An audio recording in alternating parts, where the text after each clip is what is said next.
So, ngayon guys is bad weather kasi sobrang lamig na ngayon kasi autumn na, malapit na ang winter. So, sobrang lamig na ngayon guys, sobra. So, nakikita nyo, kakagising ko lang din. Ang oras ngayon is 9 a.m. in the morning. So, pasensya nyo na, medyo maingay kasi nagpapa-music ako. So, ayan, nagluluto na ako. Ito ang niluluto ko, pina-fried ko muna yung carrots at saka patatas para masarap. And then, nagwa na din ako ng bell pepper, sibuyas, bawang, yan lang yung isasahog ko. And then, meron akong buto-buto ng baboy, nasa lababo siya. So, nandito ako sa kitchen.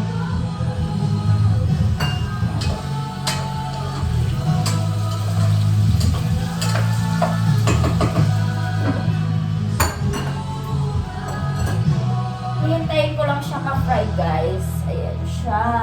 So, samahan niyo ako magluto. So, ngayon, kukunin ko na siya kasi brown na. Ayan. Kunin na natin.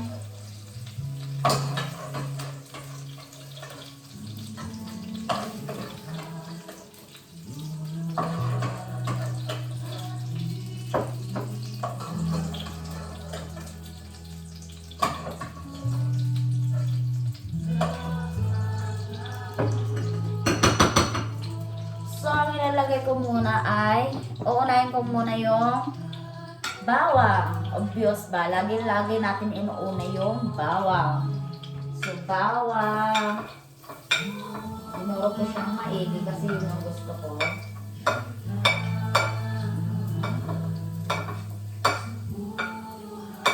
So, imikos-mikos natin to hanggang brown. So, sa kanya na guys, wala dito yung stand ko na cellphone. So, andyan siya.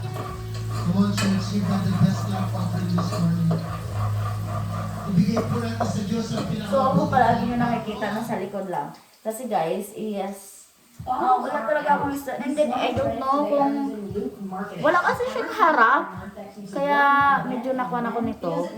So, ganyan lang muna. Kasi mamadali na din ako. Kasi malapit na mag-alas 12. And then, ito, nalinisan ko na yung puto-puto. Ayan. Apat lang ata ito na puto-puto kasi nati ko ng ganito para maliit lang siya. Kagaya nito. Ayan. Ayan siya guys. So, nag-brown na siya. Ilalagay ko na naman tong sibuyas. Ayan. Sibuyas. Ito, later na to ilalagay ko kasi panghuli na to. Okay? Yan, panghuli na yan.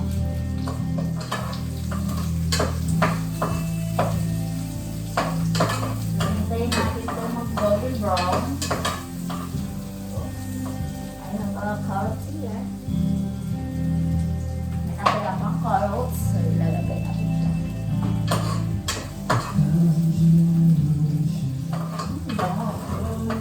And then, meron akong San Marino. Ayan. Ito yung panghalo ko din para sobrang sarap siya. So, yan siya guys. Babalik na kaya ako sa pagbablog guys. Kasi, nga. Pupupo guys, nasira. So, mikos-mikos lang muna natin to. And then, pag nag-golden brown siya, ilalagay ko yung baboy. Igasayin ko ulit.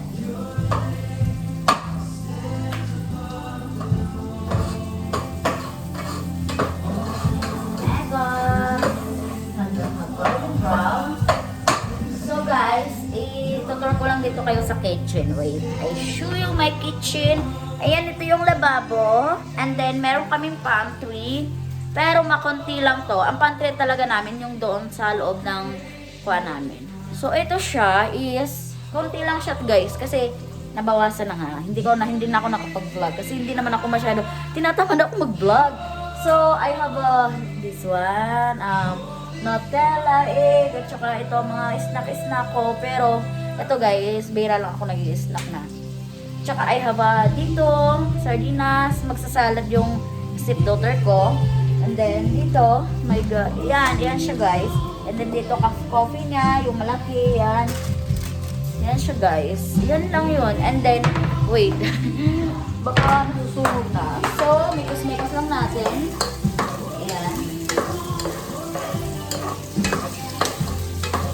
nakapagluto na ako, syempre. Nakapagluto na ako ng kanin, and then, kahapon, pumunta kami ng birthdayhan, kaya hindi kami nakapagkain ng dinner dito sa bahay. So, I have a fish fried. So, ayan siya guys. Dito muna kayo kasi ilalagay ko muna yung, wait, oh my god. So, hirap. So, ilalagay ko muna to. Yung buto-buto ha. Yan.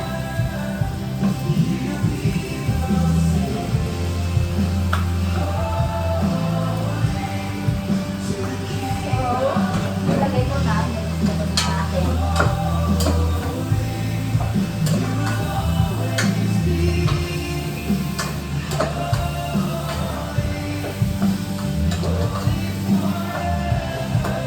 So guys, huwag niyo ako i-judge. Kasi ako guys, naglalagay talaga ako ng paminta. Ewan ko kung paiba-iba tayo ng pagluluto ng menudo. Pero ako guys, iba din talaga. So, sa akin to version. So, yan. Naglalagay ako nito.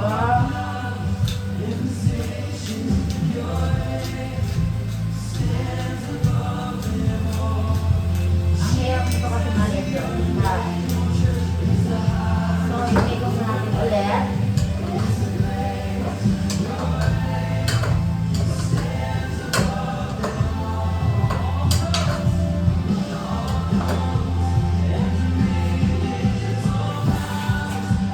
So, lalagyan ko siya ng oyster sauce. Oyster sauce. This one. Kasi, mas masarap kay oyster sauce. Okay lang siya guys. So, okay lang. Ayan siya. And then, meron ako dito tomato paste. Ayan guys, tomato paste. At saka, I have a tomato sauce. This one, I have a potato sauce. So, kaunti lang nito. At saka kaunti lang nito guys. Para makakatipid tayo. Huwag buhos lahat. Kaunti lang ito.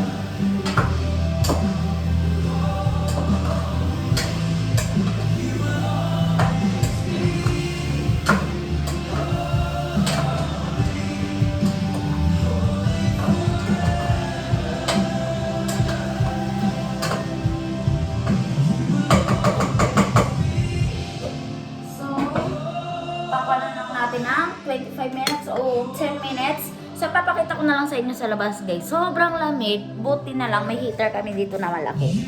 So, papakita ko lang yung heater namin. So, ito siya. Malaking heater to, guys. Ayan. Sobrang init niyan. So, bad weather siya kasi magwe-winter na nga. So, autumn na. Kung nakikita nyo, pakita ko na lang sa inyo. This one. Tingnan nyo, nag-yellow na, diba? Yan, nagmamoy. Sobrang lamig sa labas. Pero dito sa loob is mainit siya. So, tingnan nyo, red at saka yellow. Kasi mag-uutom na. And this one. See? So, pag lalabas ka, talagang giginawin ka. Kasi wala kang, tingnan nyo guys, wala akong jacket. Kasi nga, yun na nga eh, malamig. So, while nagpapa-music ako ng worship song, nagluluto din ako. So, mamaya guys, hindi ko na siguro mapapakita na maglilinis ako ng car kasi and Wednesday, pupunta kami ng Autumn Festival. So, magbibideo ako. Huwag kayong mag-alala, Autumn Festival. So, tingnan nyo, diba red? Oh, sobrang lamig siya guys.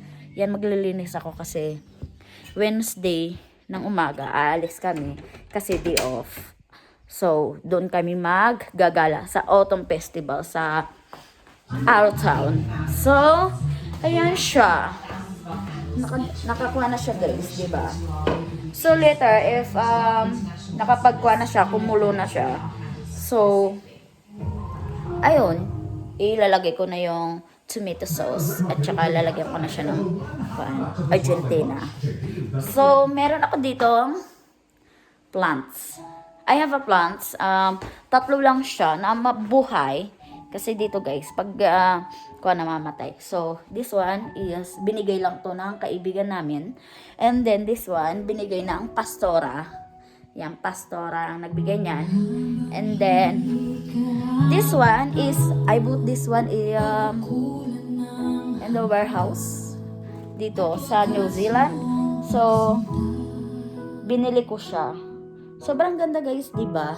Matagal na yan sa akin. So, yun na nga guys. Itinor ko lang kayo dito sa maliit kong kitchen at saka sa maliit kong sala. So, yan. Dito muna kayo. Sensyon nyo na guys, wala ka kasi ako stand. So, ibigos natin ulit. Kumulo na. Bango.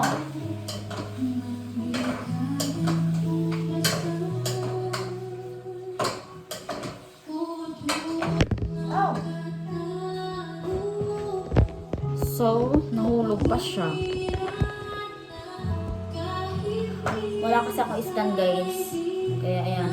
So, mamaya hanapin ko yung stand. So, yan.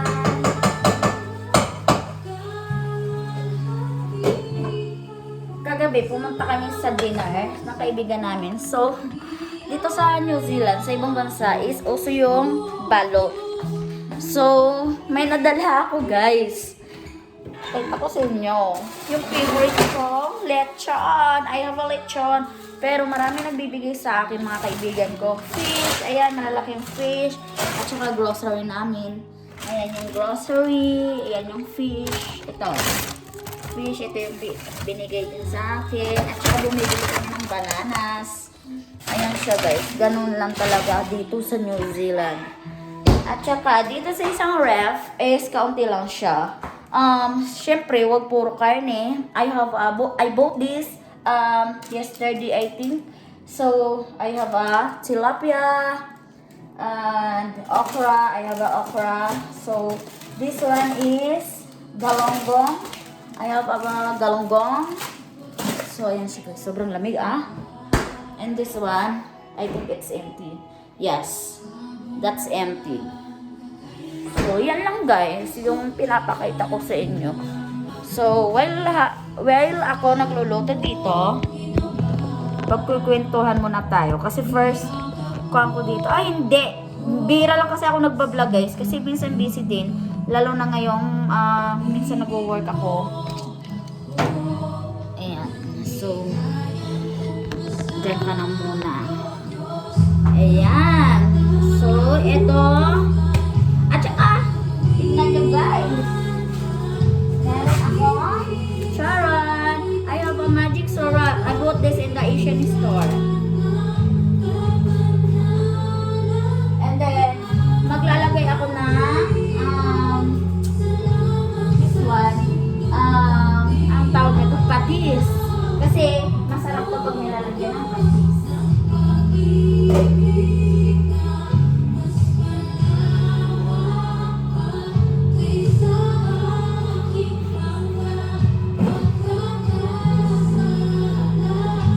So, amigos muna natin ito.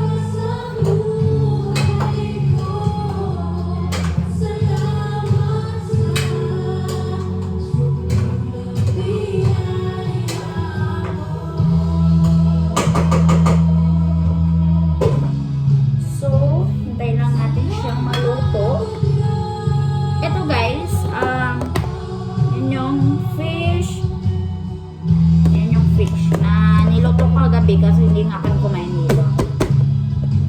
So, habang nagluluto ako ng minodo, ewan ko kung minodo, mechado, pero same I think sila, no? So, ngayon, magkikwento ako sa inyo sa naranasan ko dito sa New Zealand. Dito sa New Zealand, guys, is, ang nakikita ko dito, tahimik siya na lugar, pero ang mga tao madiskarte.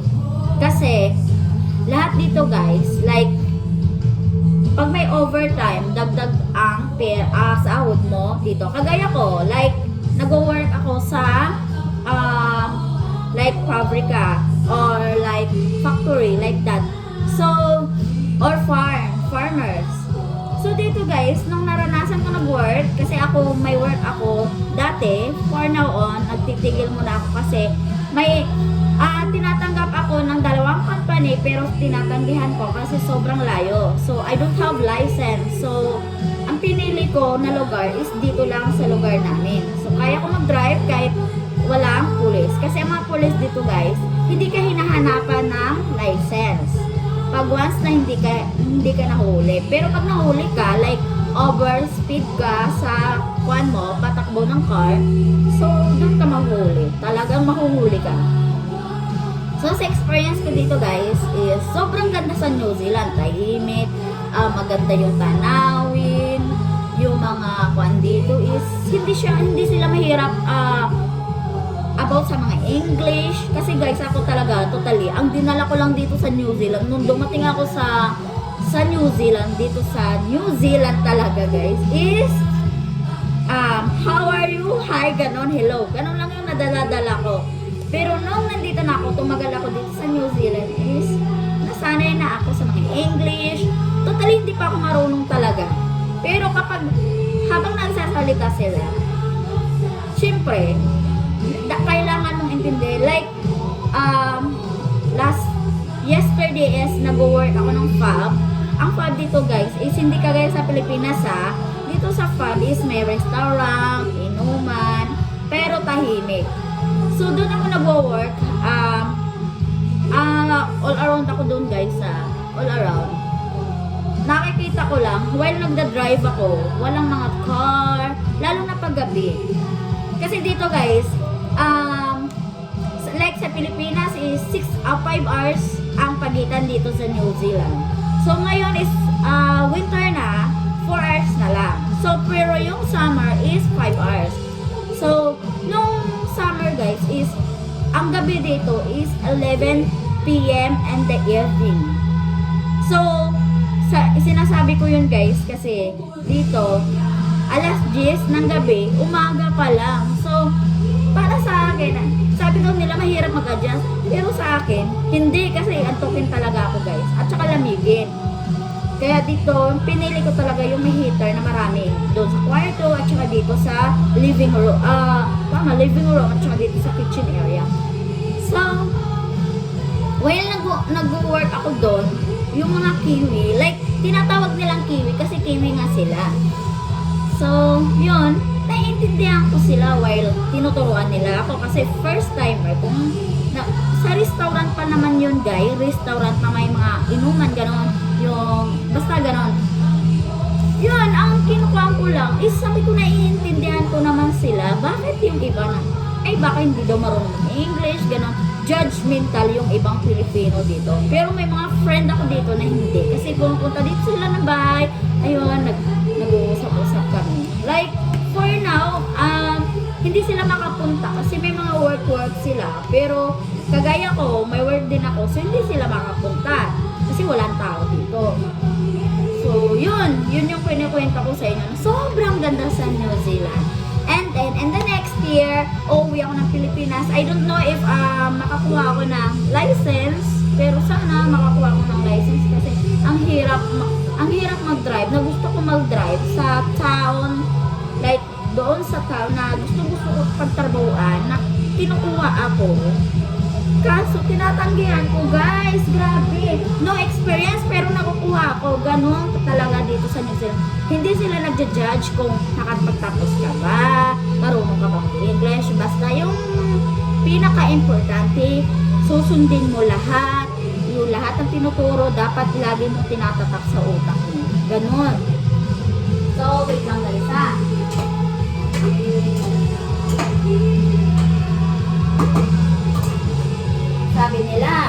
Sabi nila dito is malungkot. Yes, malungkot dito kapag hindi ka pa nakapag-adjust. Pero para sa akin, hindi siya malungkot hanggat may ginagawa kang iba. Like pupunta ka ng kaibigan mo, hindi ka malulungkot. Kahit na layo dito ng kapitbahay guys. Ako talaga, lagi ako nagla-live dito sa YouTube kasi wala akong kapitbahay. My God, kahit na pagsigaw-sigawan. Kaya dito yung mga kaibigan ko pumupunta dito. So, i-update ko kayo sa Wednesday. Ngayong Wednesday, not next Wednesday, no? Ngayong Wednesday is day off. So, pupunta kami ng Arrowtown kasi may festival autumn day. So, autumn siya. Lahat ng mga puno doon, guys, is kakaiba. So, ipapakita ko na lang sa vlog para ma-excite din kayo. Kasi ako excited na ako kasi first time kong naka-attend ng autumn festival. So, So, madali lang ang autumn dito guys. So, pag autumn is, yun na nga, yung mag-i-snow. So, sana, wala akong work nun. Kasi, sana day off ako nun. Kasi gusto ko yung makapag-forma ako. Kasi nung last year, 2025, nandito na ako guys. Sobrang, meron akong trabaho. Pero nag-snow, hindi na ako nakapagkuhan sa inyo. So, ngayon guys, sana meron kuhan dito kasi, harap kami sa bundok. May mga bundok din dito guys. So walang mga MP like that. Pero sobrang ganda ang tanawin dito guys. At saka maganda yung white kasi nag-i-snow yun sa bundok. Ganon.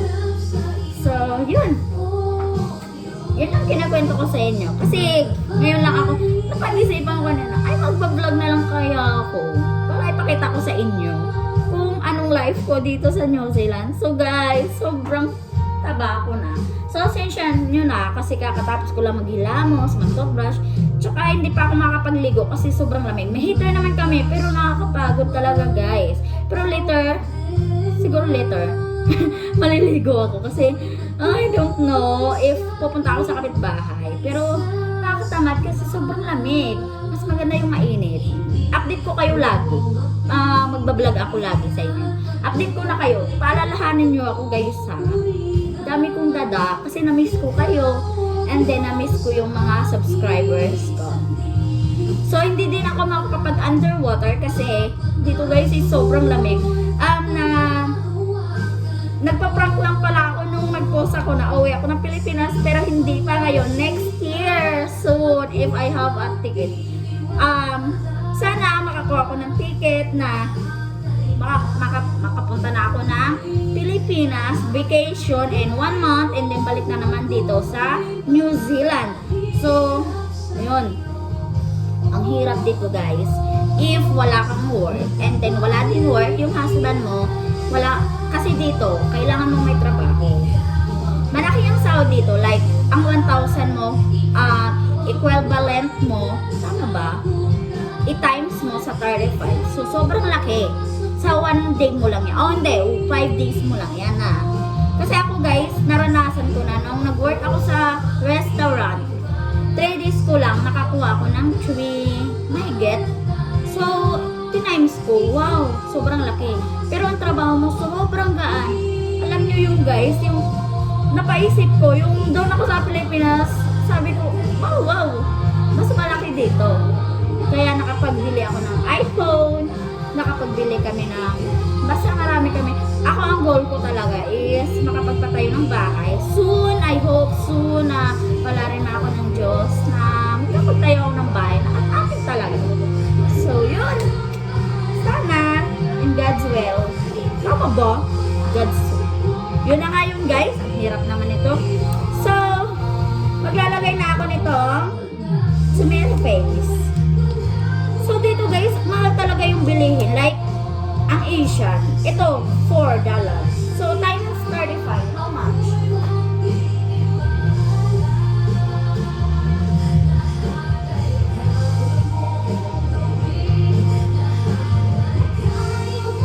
So, pag tinimes mo ng 35, magkano na yun? Well, sobrang mahal. Yan, luto na ako.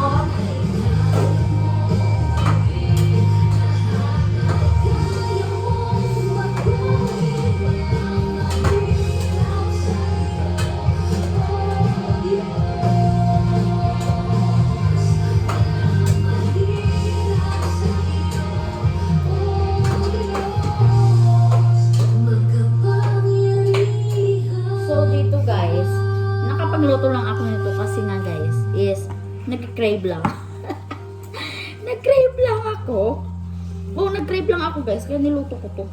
At totally ang gusto ko lutuin talaga is sinigang. Pero nung nakaraan na 3 days ago, nagkuhan ako nagsinigang. So puro karne.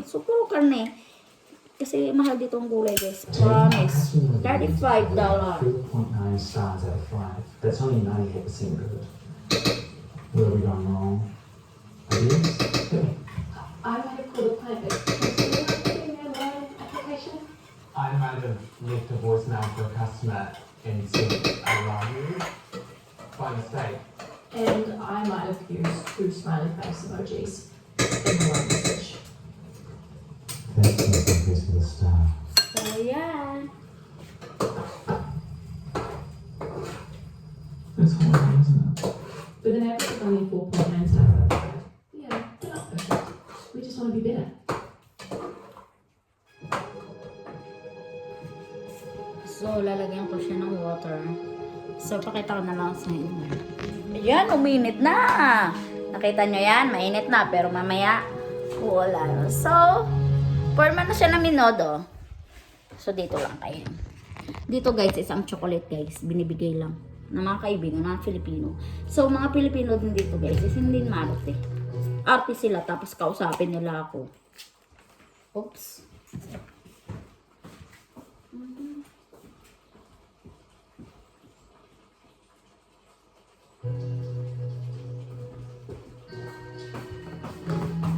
May init siya, pero sa kabila is medyo kuan.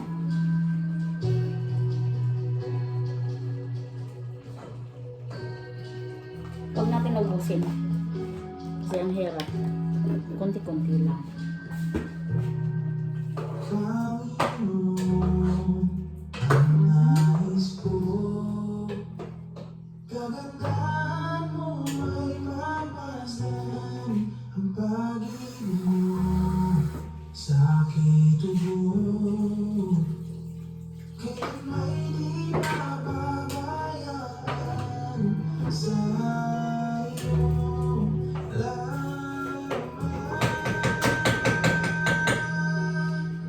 So, lalagyan natin siya ng magic syrup. Dito sa magic syrup guys, ito yung favorite ko kapag nagluluto ako. Nilalagyan ko talaga siya. Sa iyong lilim at sasabahin, sana kumilim, mananatili sa iyong lilim.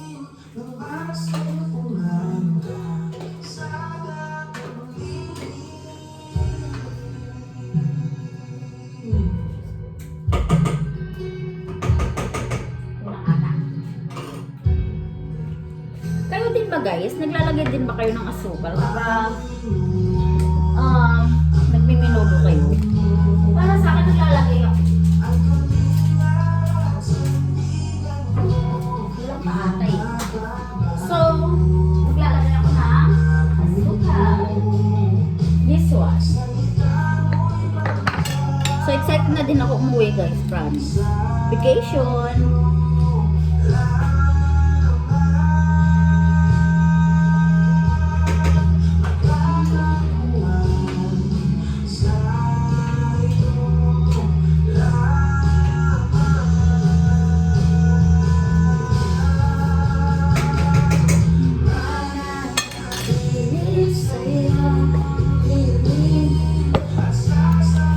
So, ito ilalagay ko muna sa ref.